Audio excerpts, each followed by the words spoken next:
Hey, it's Zach from What the Pod Was That and the All About Nothing podcast. And America's birthday is coming up faster than we can track. Celebrate Independence Day in style with ZJZ Designs' latest t-shirt collection on TeePublic. Introducing 3 brand new 4th of July heart designs that perfectly capture the spirit of America. These shirts feature vibrant, patriotic colors and unique heart-shaped designs that stand out at any celebration. Whether you're heading to a fireworks show, a barbecue, or just enjoying the summer sun, our 4th of July heart collection has something for everyone. Show off your love for the red, white, and blue with ZJZ Design. Visit ZJZ Design's TeePublic shop today and get ready to shine this Independence Day. Links in the show notes or visit ZJZDesigns.com and check out all the great designs. New designs come up often. ZJZDesigns.com. This episode of the All About Nothing podcast is sponsored by Everplay Sports and Social Summer 2026 Adult Sports Leagues. Registering now through May 20th for kickball, softball, volleyball, pickleball, bowling, and more. Visit everplaysocial.com for details and registration. Do it now because these leagues will sell out. It's a great way to get off the couch and hang out with friends while doing enjoyable, fun activities. Again, visit everplaysocial.com and sign up today. Welcome, everyone, to the All About Nothing podcast, kind of daily show. I am Barrett Gruber, host of the All About Nothing podcast. With me not is Bill Kimler, who usually hosts this particular program with me. If you listened to the last episode that we did, which was back in February, end of February, Mr. Kimler announced that he was not going to be doing this show. He was leaving. He was departing because he was going to be running as the campaign manager for Dr. Jamil Brooks, who is running for State House for her district. I think it's 12. That could be wrong, but I think it could be 12. Bill is not going to be able to join me back on this program until potentially sometime in after November. That would be my hope, is that Bill will be able to come back and do the show with us. But that is a good ways down the line. So just to give you sort of a heads up, Bill isn't going to be able to do this program until he is able to return, which isn't going to be again until November. But until then, if you want to participate in the show, you can chat with us on YouTube, Twitch, Facebook, or wherever else you're listening or watching. You can find links at theallaboutnothing.com. Please also consider following and subscribing wherever you're listening to us. That would be great. We would love that. It has been a little more than 2 months since we've done this kind of daily show, and I appreciate everyone who has waited patiently for us to come back, me to come back, I guess. There were some plans in the making as far as having another guest host come on with me, but we haven't quite gotten that put into concrete yet. So it's something we're still working on. And when we do, I think everyone will be pleased. It's someone that if you listen to this podcast, it's someone that you will probably recognize because they have been on multiple times. They have had their own podcasts in the past. So I will be excited to introduce them when that is available. But right now it's not. And that's mostly because I put a timeline out that was maybe not quite far enough ahead in order to make that happen. But that's me. That's how things happen. And frankly, I'll work with what I have. With that said, a lot has gone on since the last episode that we did. And when I say a lot, I mean like a lot. Because if you think about it, so since February, which I think our last show was like end of February, we have launched a war with Iran. That war has had multiple ceasefires and has come back and gone back and forth, whether it's Israel ignoring any ceasefires, or it's Iran attacking or laying mines in the Strait of Hormuz, or it is the United States basically becoming a pirate entity and overtaking Iranian ships or ships that are flying the Iranian flag through the Strait of Hormuz. I mean, it's been such a back and forth, and it's not really settled on exactly what it is that's going on.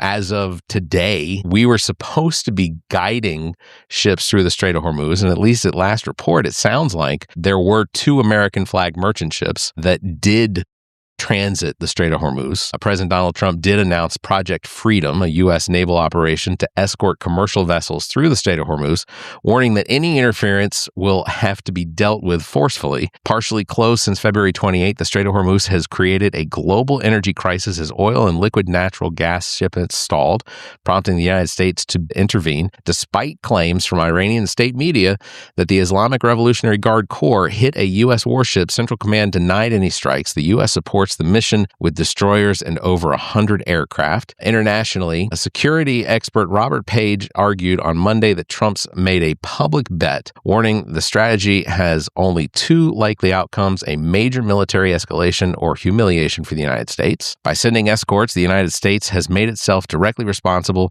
for keeping the corridor open. If the operation fails, even once, Washington must escalate to avoid a visible loss of global control around the authority. So that brings a lot of questions as far as what is the United States military's role now in the region. If we are under this ceasefire, and there are reports that Donald Trump is considering apparently a couple more potential, peace deals with Iran, it does seem as though that could potentially lead to an agreement with Iran, and that we could potentially see a release or at least more ships flowing through the Strait of Hormuz. It doesn't seem as though any sort of deal is potentially going to come with any benefits for the United States, in the sense that, maybe for us buying gasoline and things like that, but we definitely seem to be on the losing end of this. Iran doesn't really seem to have any respect for the United States, in the sense that they don't see Donald Trump as a good leader. And I say that not in jest or anything like that, but I think they see some weaknesses that our president has, which I think that, if you are open-minded enough to recognize them, that you see them as well. It's this game between us and Iran, I think, only has potentially one outcome for the United States, and that's to make it look like we as a nation are foolish.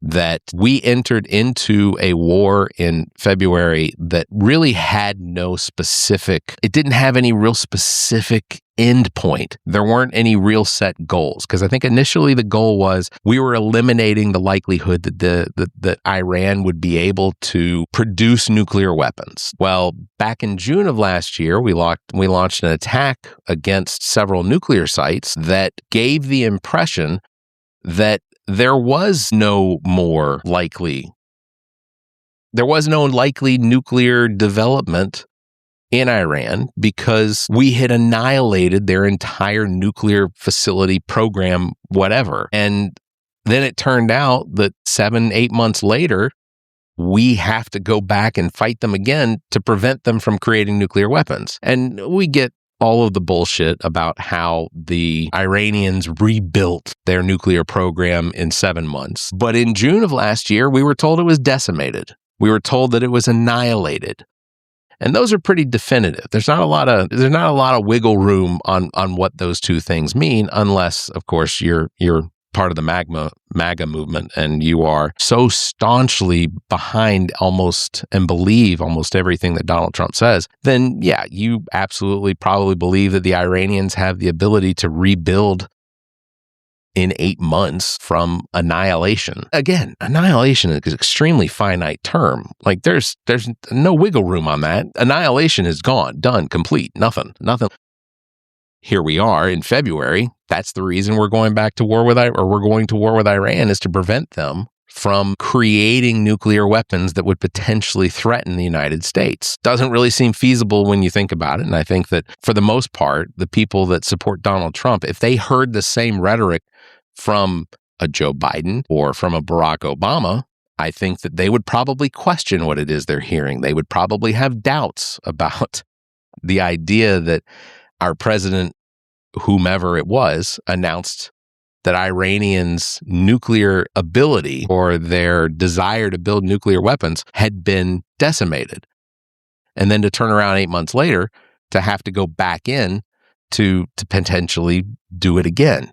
It's not feasible. And I think that if you had used any critical thinking skills, you probably would have looked at this and said, that doesn't make sense. Why would 7-8 months? How do they rebuild in 7-8 months? So that was initially what the idea behind us having to go to war with Iran was that we were preventing them from nuclear weapons. This was back in February.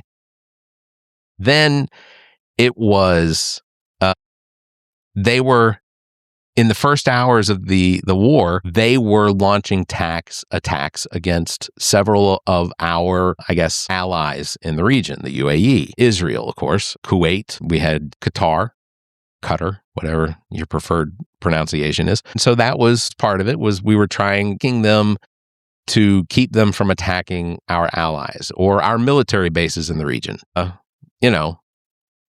That was sort of a tit for tat.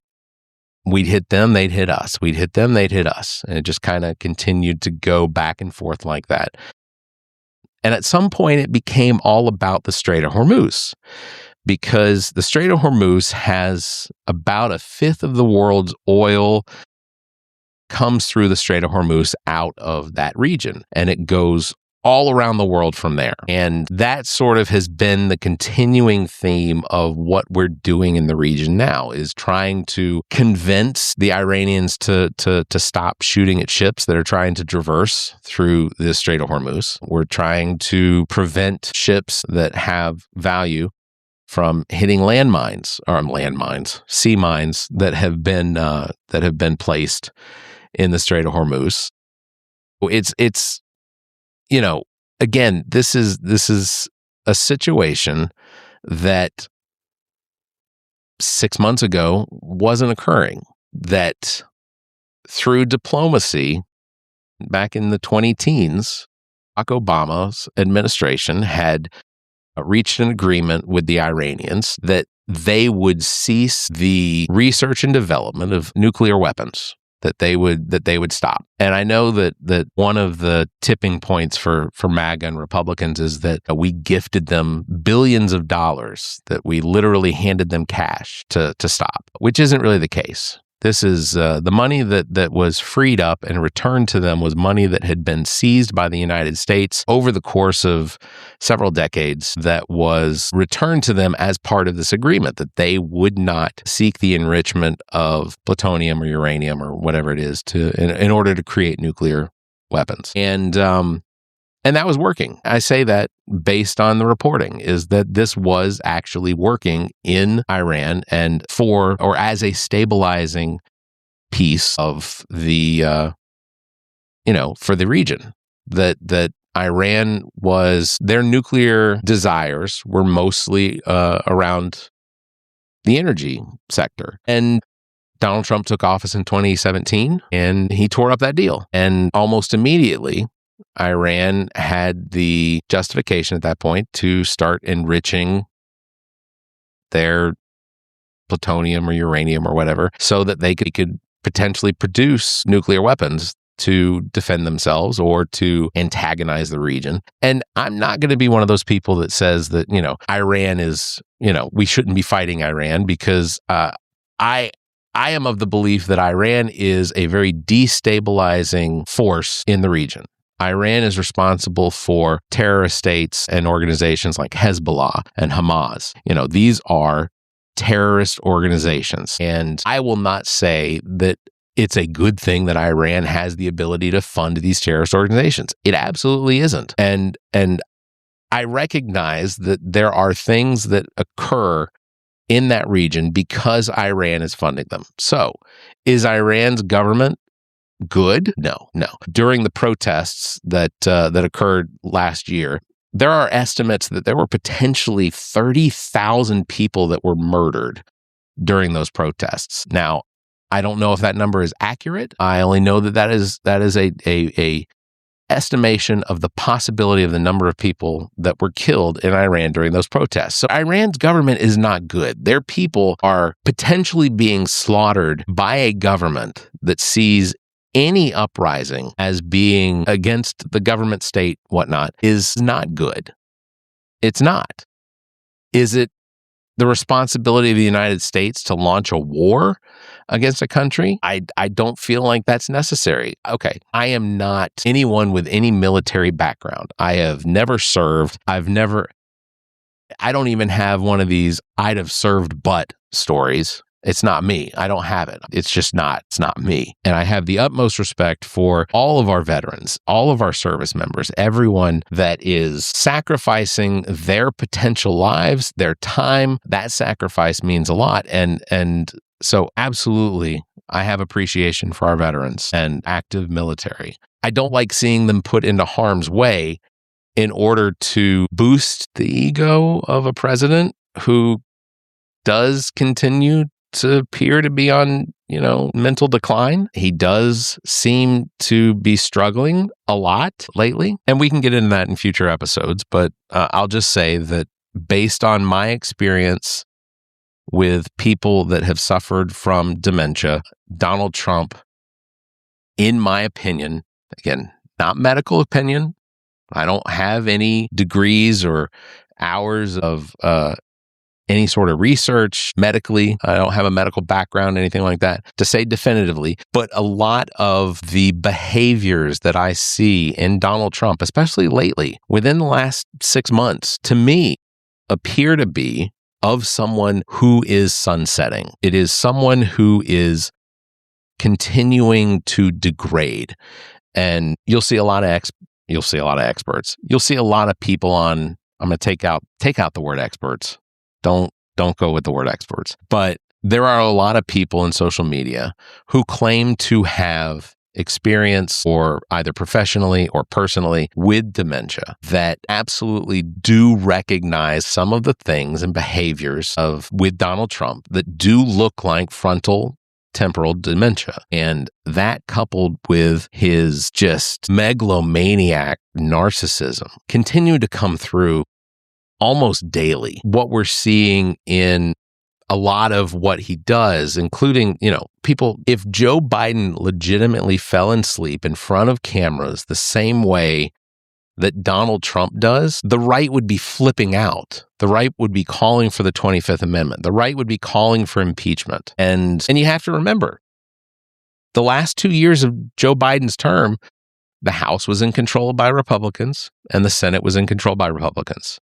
They absolutely had the power to impeach him. They couldn't convict him. I cannot imagine that they would have had the votes to convict him in the Senate, but they could have impeached him, and they didn't. And I think that's something that a lot of people that look at all of this, they don't recognize some of the obvious that went on during Biden's last 2 years in office. They could have impeached him. The Republicans didn't impeach him. I think there was at least 1 or 2 times that they did try and bring about articles of impeachment, but I don't think it didn't even make it on the floor. There wasn't even a vote. So just remember that. But Donald Trump is clearly going through some severe health issues. This weekend alone, we got a report that he went to West Palm Beach to go to a dentist. I'm just going to acknowledge something. Donald Trump doesn't have any real teeth left. Now, that doesn't mean he shouldn't go to a dentist. He should absolutely continue to go to a dentist. But would this be the one time in history where we had a president that could not see the White House dentist? Like, there's a dentist at the White House. There's an orthopedist or orthodontist or ortho whatever at the White House. Like, we have that staff. It's part of the White House staff. So why would Donald Trump have to travel to West Palm Beach in order to get a dental cleaning or a dental checkup or something like that?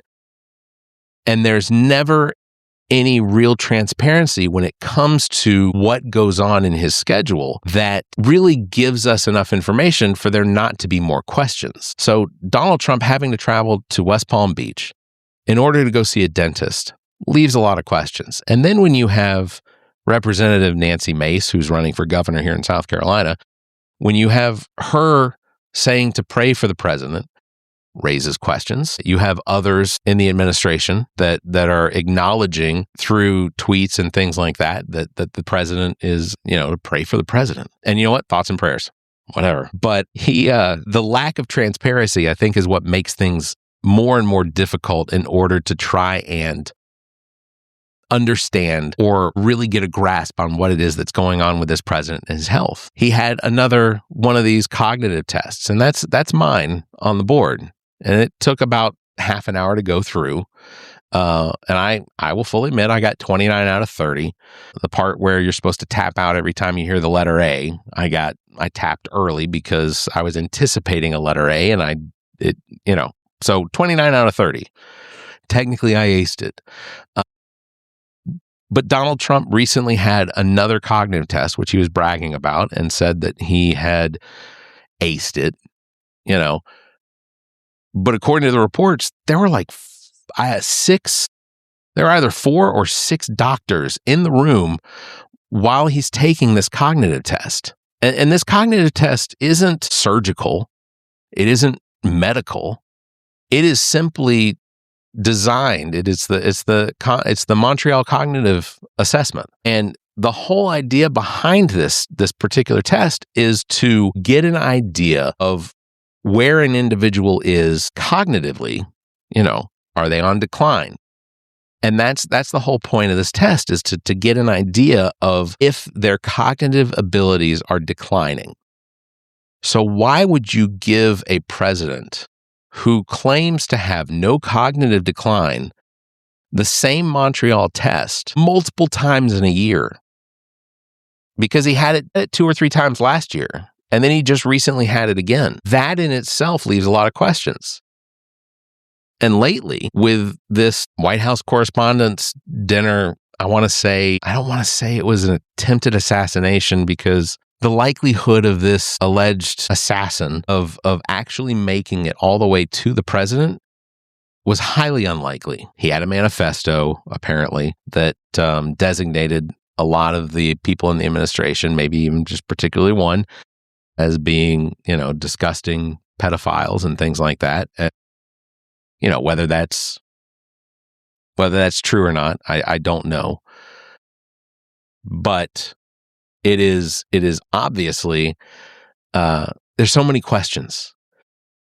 And it's opened up a lot of doors back to July of 2024, when the then candidate Trump was involved in an assassination attempt that did kill 2 individuals. Well, one for sure. I've heard a second one for some reason. I think I've heard people mention a second one, but I don't remember. I'd have to go back and look at that. But I know that the father and husband, who was a firefighter, that he did lose his life.